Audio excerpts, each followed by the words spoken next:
అంటే వాళ్ళ అవసరం ఏంటో సరిగ్గా బ్యాంక్‌కెళ్ళి ఏ ప్రోడక్ట్ అప్లై చేయాలో వాళ్ళకి తెలియకపోవడం. ఓకే. జనరల్‌గా బిజినెస్ చేసేవాళ్ళు ఉంటారు. అవును. వాళ్ళు చేసే బిజినెస్‌కి ఎలాంటి లోన్ వస్తుంది అనేది అవగాహన ఉంటే ఆ బ్యాంక్‌కెళ్ళి ఆ ప్రాపర్ అప్లికేషన్ పెట్టి వాళ్ళు తీసుకుంటారు. హ్మ్. మీరిందాక అన్నారు గదా!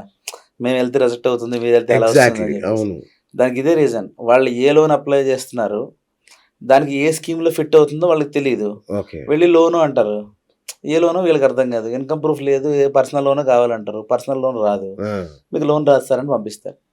అదే మా దగ్గరకొచ్చినప్పుడు ఏం చేస్తాం, ముందు వాళ్ళ అవసరం ఏంటో అర్థం చేసుకుంటాం ఫస్ట్. ఈ ఓకే. డబ్బులు ఎందుకు తీసుకుందాం అనుకుంటున్నారు లోను? ఓకే. దీన్ని ఎలా ఖర్చు పెడతారు? హ్మ్. దీన్ని ఎలా రీపేమెంట్ చేయగలరు? ఓకే. సెక్యూరిటీగా ఏదైనా ప్రాపర్టీ ఇస్తారా? ఇవన్నీ చెక్ చేసి వాళ్ళు ఎలాంటి స్కీమ్‌లో అప్లై చేస్తే లోన్ వస్తుందో హ్మ్. చూసి అదే అప్లికేషన్ ఫార్మ్ బ్యాంక్‌కి పంపిస్తాం.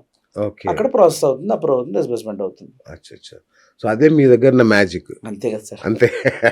రైట్. ఎందుకు రిజెక్ట్ అవుతాయి అన్న ఒక మాకొక అంటే జనరల్ ప్రాపర్‌గా రిజెక్ట్ ఏందంటే సార్, జనరల్ రిజెక్షన్‌కి ఫస్ట్ రీజన్ ఏమో అందరికీ తెలిసిన విషయం ఏంటంటే, సిబిల్ స్కోర్ వల్ల రిజెక్ట్ అయింది అంటారు. అవును. సిబిల్ తక్కువ ఉంటే రిజెక్ట్ అవుతుంది. ఓకే. రెండోది ప్రాపర్ ఇన్‌కమ్ ప్రూఫ్ లేక రిజెక్ట్ అవుతుంది. ఓకే. మూడోది వాళ్ళు పెట్టే ప్రాపర్టీ ఏదైతే ఉందో, ఆ ప్రాపర్టీ బ్యాంక్‌గా తగ్గట్టుగా లేకుండా, దానికి లీగల్‌గా గాని, టెక్నికల్‌గా గాని ఏమైనా ప్రాబ్లమ్స్ ఉంటే రిజెక్ట్ అవుతుంది. అచ్చచ్చచ్చ! అంటే వాళ్ళ వాళ్ళిచ్చిన గైడ్‌లైన్స్ ప్రకారం ఉండాలి బ్యాంక్ ప్రతీదీ. గైడ్‌లైన్స్ ప్రకారం ఆ ప్రాపర్ డాక్యుమెంట్ లేకపోతే అది ఏ నార్మ్ ఫిట్ అవ్వ పని చేయరు. ఓకే. రైట్. సో, నిజంగా లోన్ ప్రాసెస్ ఎంత భయంకరంగా ఉంటదంటే, ఒక్కోసారి ఇంత పుస్తకం ఉంటది. ఒక 200 సిగ్నేచర్‌లు, 500 సిగ్నేచర్‌లు అంటారు. ఇంకా ప్రాసెస్ కూడా చాలా కఠినంగా ఉంటది. సో, చాలామంది ఆ ప్రాసెస్‌కి భయపడి వెనక్కెళ్ళిపోతారు. సో, దాన్ని సింప్లిఫై చేయడం సాధ్యం కాదా? సింప్లిఫై ఆల్రెడీ చాలా వరకు అయింది సార్. అవునా? ఇప్పుడు చాలా లోన్స్ అన్నీ డిజిటల్ మోడల్‌లో అయిపోతున్నాయి. ఓహ్! పూర్వం అంతా పేపర్ల మీద డాక్యుమెంట్ కలెక్ట్ చేసి ప్రాసెస్ చేసి ఇప్పుడంతా ఆన్‌లైన్‌లోనే ప్రాసెస్ చేస్తున్నారు. ఓకే. ఆర్టిఫిషియల్ ఇంటెలిజెన్స్ వచ్చింది. హ్మ్. కస్టమర్ లోన్ రిక్వైర్మెంట్‌ని, అండర్ రైటింగ్‌ని కూడా AI through ah, right. Application score through eligibility check అయిపోద్ది. First okay. లెవెల్ చెక్ అంతా ఏఐ త్రూ అయిపోద్ది. ఓకే. తర్వాత మాన్యువల్ ఇంటర్వెన్షన్ ఉంటుంది. ఓకే. సో, చాలా ఈజీగా అవుతుందండి. లోన్ ప్రాసెస్ ఇప్పుడు చాలా సులువైంది. అవునా? సూపర్. నేను మొన్న ఒక దగ్గర చూసాను. హ్మ్. సిబిల్ స్కోర్ సరిగ్గా లేదని పెళ్లి రిజెక్ట్ చేసిందంట అమ్మాయి. Of course sir. నేను కూడా మొన్న మా మేనగాళ్ళకి పెళ్లి సంబంధం వస్తే అబ్బాయి సిబిల్ స్కోర్ చెక్ చేశాను. అదే అంటున్నా నేను షాక్. సిబిల్ స్కోర్ చూసి బాలేదని పెళ్లి రిజెక్ట్ చేశారంట. హ్మ్. సో, అంత ఇంపార్టెంటా సిబిల్ చాలా స్కోర్? Important sir. ఖచ్చితంగా పెళ్లి కోసం అయితే ఖచ్చితంగా చెక్ చేయాల్సిందే. ఆ! ఎందుకంటే వాళ్ళ ఫైనాన్షియల్ హాబిట్ ఎలా ఉంది అచ్చచ్చా! అనేది సివిల్ స్కోర్‌లో కనిపిస్తుంది. ఓకే. వాళ్ళు సంపాదించే డబ్బులు ఎలా ఖర్చు పెడుతున్నారు? హుహుహు. వీళ్ళు ఏం చేస్తున్నారు? వాళ్ళ ఫైనాన్షియల్ హాబిట్ ఎలా ఉందో తెలియాలంటే సివిల్ స్కోర్ చూసి తెలిసిపోతుంది. చూసి తెలిసిపోతుంది. రైట్. సిబిల్ స్కోర్ తక్కువున్న లోన్ వచ్చే మార్గాలు లేవా?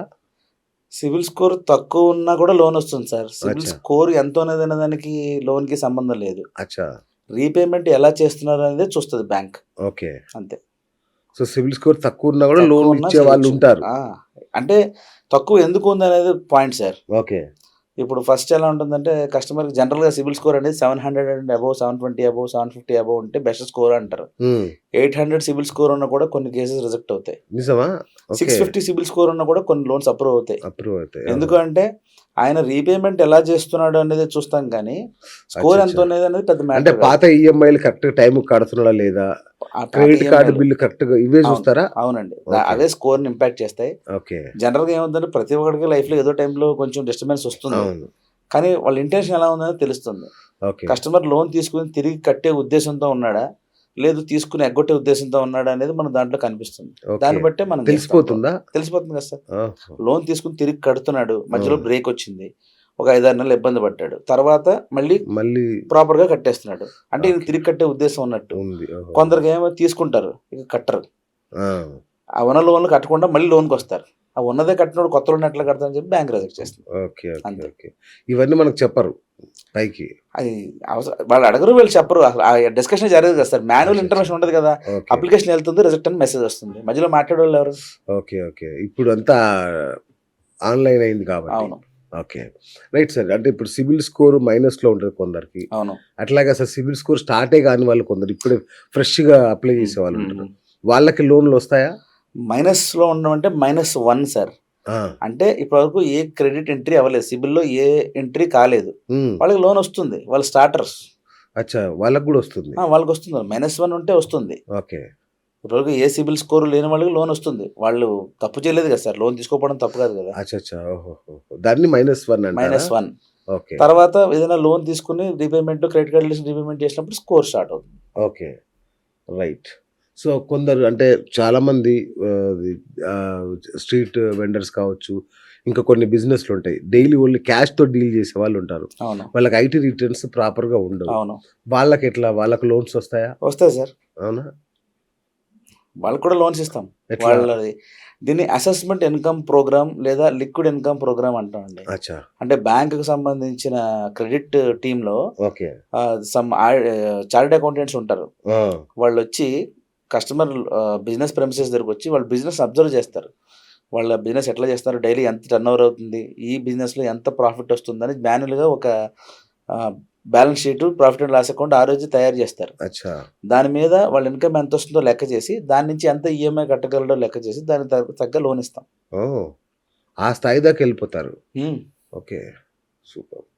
రైట్. ఇప్పుడు ఒకసారి రిజెక్ట్ అయింది సార్ లోను. హ్మ్. 2 సార్లు రిజెక్ట్ అయింది. హ్మ్. ఇక జీవితంలో అతనికి లోన్ వచ్చే అవకాశాలు ఉండవా? 1, 2 సార్లు రిజెక్ట్ అయితే? ఉంటుంది సార్. ఎందుకుండదు? ఆ! అంటే ఎందుకు రిజెక్ట్ అయిందో తెలుసుకోకుండా ఈ హ్మ్. బ్యాంక్‌లో రిజెక్ట్ అయింది, ఇంకో బ్యాంక్‌లో రిజెక్ట్ అయింది, ఇంకో బ్యాంక్‌లో ఆ! అన్ని బ్యాంకుల్లోను తిప్పేసారనుకోండి. ఆ! అన్ని బ్యాంకులు ఒకసారి రిజెక్ట్ చేసేస్తే, రెండోసారి అప్లికేషన్ ఫార్మ్ వెళ్ళినప్పుడు ఇంత రిజెక్ట్ చేసిన తర్వాత నేను ఎందుకు ఇవ్వాలని చెప్పి కొత్త బ్యాంక్ లోన్ ఇవ్వడానికి ఆలోచిస్తారు. కరెక్ట్. ఆ! అసలు ఒకటోసారి, రెండోసారి లోన్ రిజెక్ట్ అయినప్పుడు ఎందుకు రిజెక్ట్ అయింది ఓకే. అనే రెక్టిఫై ప్రాబ్లమ్ చేసుకోవాలి. రెక్టిఫై చేసుకొని ప్రాపర్‌గా లోన్ అప్లై చేస్తే వస్తుంది.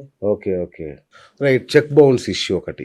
సో, చాలా మందికి తెలియకనో తెలుసో చాలా సార్లు చెక్ బౌన్స్ అవుతుంటది. అవునండి. సో, అలా అయినప్పుడు ఇక వాళ్ళకి లోన్స్ రావా? చెక్ బౌన్స్ అయింది గదా! అని? అలా ఏం లేదు సార్. ఒకటి, హ్మ్. 2 సార్లు తెలుసో తెలియకో రిజెక్ట్ చెక్ బౌన్స్ అయినా హ్మ్. ఎందుకు బౌన్స్ అయింది? అంటే ఫండ్స్ లేకుండా బౌన్స్ అవ్వడం అనేది ఫైనాన్షియల్‌గా మన ఈ లోన్ పాయింట్ ఆఫ్ వ్యూలో అవును. ఎందుకు లేవు? ఓకే. అంటే ఉన్న లోనే కట్టే పరిస్థితులు లేడు కాబట్టి కొత్త లోన్ ఎందుకు ఇవ్వాలి అనే హ్మ్. పాయింట్‌లో చెక్ బౌన్స్ అయితే దాన్ని కొంచెం సీరియస్ ఇష్యూగా చూస్తారు. రైట్. ఒక 6 నెలల క్రితమో లేకపోతే సంవత్సరం క్రితమో చెక్ బౌన్స్ అయింది. వితిన్ 30 డేస్ లోపు మళ్ళీ పేమెంట్ చేసాడు కస్టమర్. అచ్చా! ఆ తర్వాత మళ్ళీ ప్రాపర్‌గా ఎవ్రీ మంత్ ఈఎంఐ టైంకి మేనేజ్ చేస్తున్నాడు. చేస్తున్నాడు. ఆ! ఇవ్వచ్చు లోను. ఓకే. ఒక 1 ఇయర్ ట్రాక్‌లో ఒకసారి బౌన్స్ అవ్వడం తప్పేముంది సార్? చెప్పలేం కదా! ఎప్పుడైనా హ్మ్. జరగొచ్చు అది. హ్మ్. హ్మ్. ఓకే. ఓకే. తీసుకుని ప్రతిసారి బౌన్స్ చేస్తే తప్పు. అచ్చా! ఓకే. ఎవ్రీ మంత్ బౌన్స్ అయితుంది అంటే ఇంకా ఒకసారి బౌన్స్ అయినప్పుడు తెలుస్తుంది. బ్యాంక్ అవును. వాళ్ళొచ్చి ఇంటిమేట్ చేస్తారు. మీ చెక్ ఈ టైంకి వచ్చింది. మీ ఈఎంఐ, ఈసీఎస్. హ్మ్. హ్మ్. మీరు ఆ టైంకి ఫండ్స్ మెయింటైన్ చేయండి అని చెప్పారు. ఓకే. అది తెలీదంటే నేను పెట్టుకున్నాను అన్నాడు. ఓకే. నెక్స్ట్ మంత్ మళ్ళీ ఆ డేట్‌కి వచ్చి వాడు చెప్పడు కదా! ముందే పెట్టుకోవాలి. రైట్. మన రైట్. అగ్రీమెంట్‌లో మెన్షన్ చేస్తారు. సార్ ఎవ్రీ మంత్ పలానా 5వ తారీఖుకి మీకు ఈఎంఐ వస్తుంది. అప్పటికి కావాల్సినంత బ్యాలెన్స్ మీ అకౌంట్‌లో మేనేజ్ చేయండి అని చెప్తారు. ఓకే. ఎప్పుడో ఏదో ఎమర్జెన్సీ రావడమో, లేకపోతే ఏదైనా మెడికల్ ఎమర్జెన్సీ వచ్చి ఈఎంఐ కంటే ఇంపార్టెంట్ అని తప్పలేదు. చెప్పి డబ్బులు డ్రా చేసాడనుకోండి. అప్పుడు హ్మ్. బౌన్స్ అయింది. 2, 3 రోజులు సర్దుబాటు చేసి కట్టేసారు. హ్మ్. ఇబ్బందేం లేదు. ఓకే. ఓకే. రైట్. రైట్. అట్లాగే హౌసింగ్ లోన్ అండి. హ్మ్. హౌసింగ్ లోన్ అనేది ఎట్లా ఉంటాయి ఇంట్రెస్ట్ రేట్లు? అంటే బయట ఫైనాన్స్ తెచ్చి కట్టుకోవాలంటే బెటరా? హౌసింగ్ లోన్‌కెళ్ళడం బెటరా? మొత్తం అన్ని లోన్స్ కంటే హోమ్ లోన్‌లోనే తక్కువ రేట్ ఆఫ్ ఇంట్రెస్ట్ ఉంటుంది సార్. అచ్చచ్చా! జనరల్‌గా తక్కువ okay. Rate of interest home లోన్‌లోనే ఉంటుంది. ఓహోహో!